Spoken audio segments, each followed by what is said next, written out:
दोस्तों, the knowledge point channel में आपका स्वागत है। हाय, मैं संतोष बिसेन आपको सामवेद के बारे में बताने जा रहा हूँ।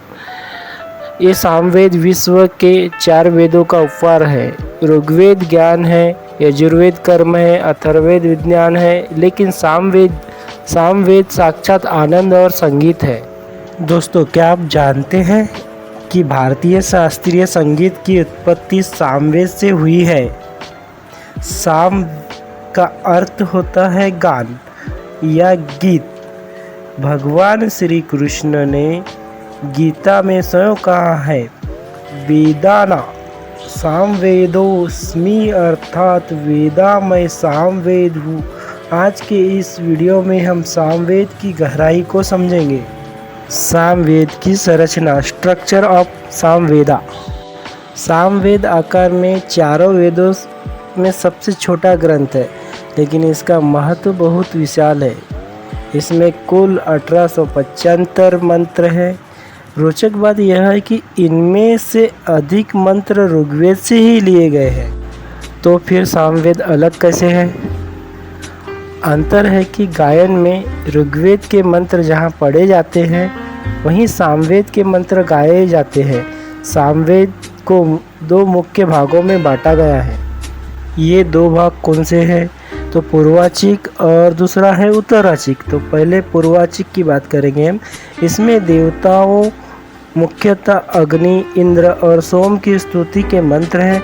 और दूसरा है उत्तराचिक। इसमें यज्ञों के समय गाए जाने वाले गीतों की संग्रह है।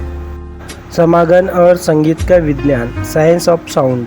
सामवेद केवल शब्दों का संग्रह नहीं है, यह ध्वनि, साउंड फ्रीक्वेंसी का विज्ञान है।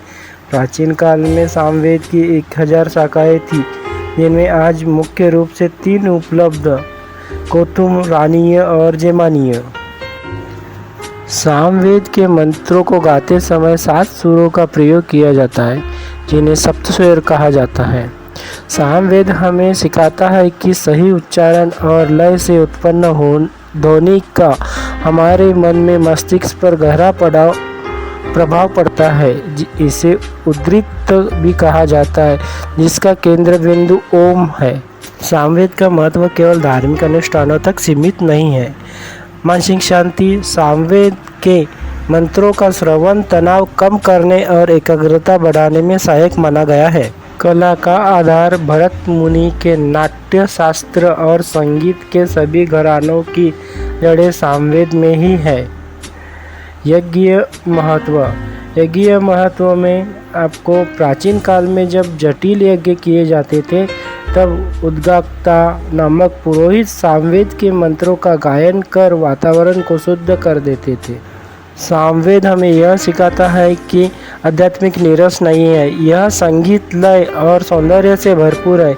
ईश्वर तक पहुंचने में सबसे मधुर मार्ग है। आज की भागदौड़ भरी जिंदगी में अगर हम सामवेद के दर्शन को थोड़ा भी अपना सके, तो हमें अपने भीतर एक गहरी शांति का अनुभव कर सकते हैं। आशा है कि सामवेद की यह संक्षिप्त यात्रा आपको पसंद आई होगी। अगली बार जब शास्त्रीय संगीत सुने तो याद रखिएगा कि इसकी गूंज हजारों साल पहले सामवेद पन्नों से शुरू हुई थी।